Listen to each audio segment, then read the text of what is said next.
Hey there, we are DIY Track Guys. This is his garage, and today is electric power steering installation day. Let's go.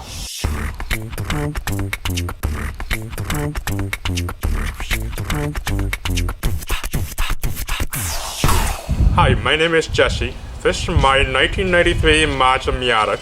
It's basically my track toy. I have a D-power steering rack, which is awesome at a track because it gives you so much feedback and information from the road. However, when I daily driving it, it's such a nightmare. I decided to upgrade it to electric power steering to improve the daily drivabilities. So the key benefit to this upgrade is that it frees up a lot of engine-based space. Regular hydraulic power steering has your pump, the hoses, and belt. And the big advantage is that Jesse can adjust the amount of power assist with a little knob that's mounted in his cabin.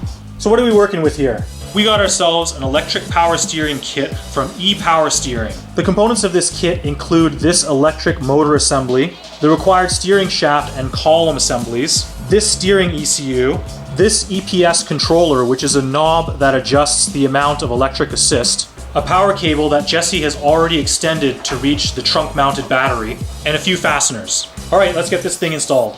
Since we're working with power on this vehicle, we've disconnected the battery. So the first step here is to remove the plastics around the steering column and the lower kick panel.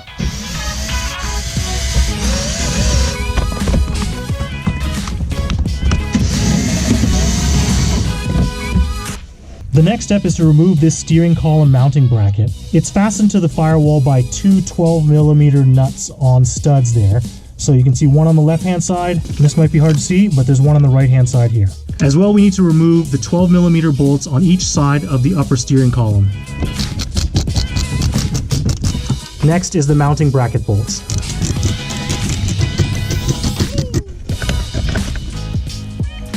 Now that we've removed this cover, we have access to this bolt. When we loosen this bolt, that'll allow us to pull the lower steering shaft backwards and separate it from this U-joint. We have to make room to remove the steering shaft, so we need to disconnect all of these connectors, as many as we can, to get them out of the way. Okay.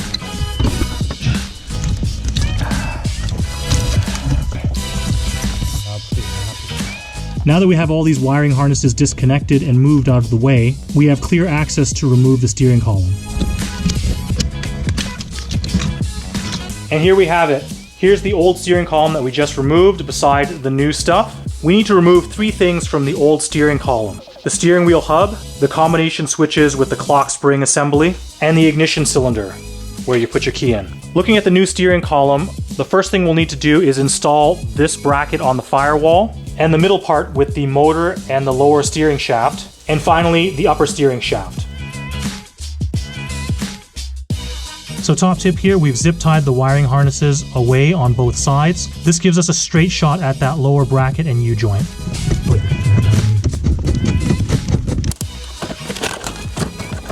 These blue boxes are in the way of the motor, so we're going to remove it from this bracket.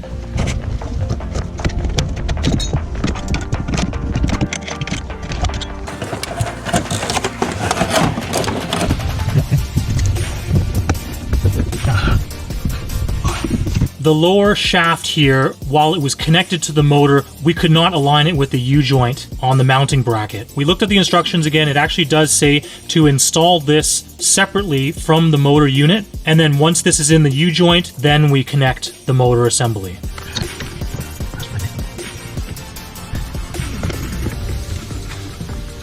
Sit rep. Trying to get this lower shaft into the U-joint is very difficult with this mounting bracket attached to the firewall.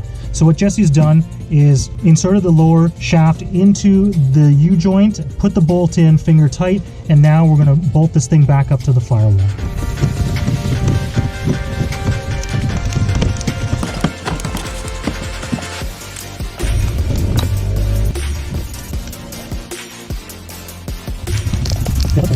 Our next step is to get the upper steering shaft aligned with the motor assembly shaft and bolted up with these 3 10 mils. We have those three 10mm bolts connecting the upper shaft with the motor assembly, and we have these two 12mm bolts secured. Okay, we forgot something. This plate goes above the bracket that attaches the column to the car here. This slotted hole goes on that post there, and he's going to push the column up and reattach those fasteners.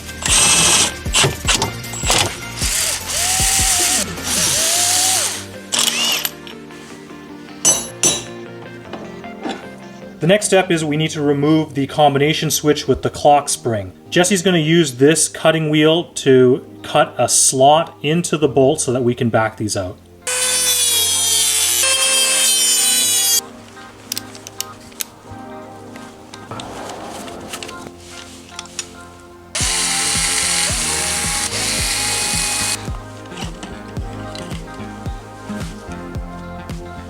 Once I figure out what to say, I'm going to point at this like this and say something about that thing and how it goes into here and prevents it from turning like this. So we've adjusted this shaft by turning the wheels so that this locking position is in the right spot to accept this part of the cylinder. You know someone's a skilled track guy DIYer when they wear gardening gloves to wrench. Next, Jesse is installing the combination switch.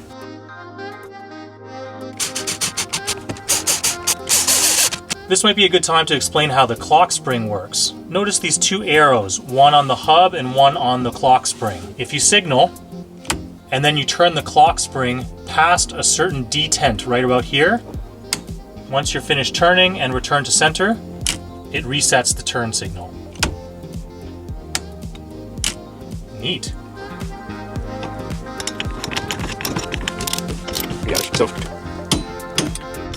That's okay, don't take care of it.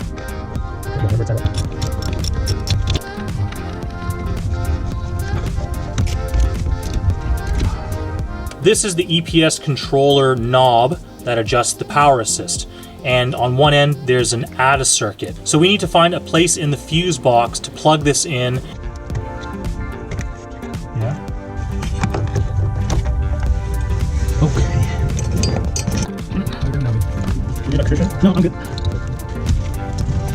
So here we are the next day. Jesse has managed to connect all of the wiring harnesses together underneath the steering column really nicely, looks very clean, and we see that the steering ECU has been connected to all the required wiring harness connectors. And he's put the EPS control knob in this location.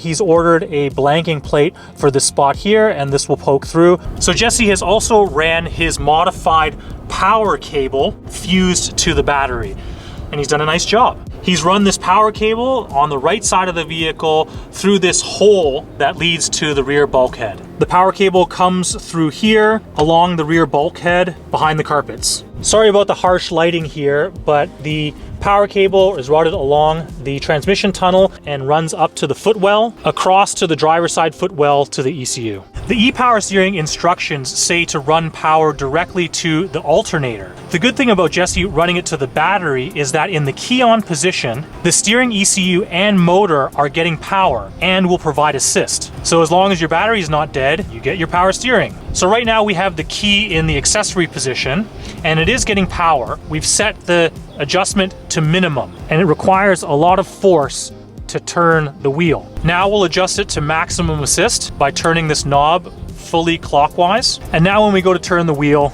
I can use one finger and easily turn it. Pretty cool. All right, so what did we learn today? Firstly, I was actually surprised how easy this install was. Now, we started with a depowered rack already, but if we had to depower a rack, that certainly would have added more effort. But that would have been weird, depowering a powered rack only to power it again with electric power steering. Nah, never mind. The difficult part was working in the tight confines of the driver's side footwell. Filming it was hard, the footage is all shaky, and our hands are in the way, but you got the idea. But like all mods, if you take your time, go step by step methodically, correcting mistakes along the way and double checking your work, you should have no problem with this install. Finally, we took the car for a test drive and a few things are immediately apparent. It works just as you'd think. At full assist, you can turn the wheel effortlessly. At zero assist, it's almost as heavy as a depowered rack. Adjusting on the fly is quite cool. Backing into a tight parking spot, max assist. At pit out, ready to take the track, no assist. Cruising on a canyon road, doing some spirited driving, 30% should do. However, as you dig a bit deeper, you start to notice that it doesn't feel exactly like a hydraulic rack. There's a fraction of a second delay from when you start to turn in and when the amount of assist smooths out. It's like it's reacting to your steering input first, then it figures out the right amount of assist. It's a very subtle distinction that doesn't impact your steering inputs, but it's just there, on the edge of noticeable. Now, we haven't taken it to the track yet, but I'm very interested in experiencing it under track driving performance conditions. If you'd like to see that, please leave a comment. That's all from the MokkaMusis Garage. Take care of yourselves and the ones that you love. You awesome, me useless. Thanks for watching. And the key advantage is that Jesse can adjust the amount of power assist with a knob mounted in the cabin.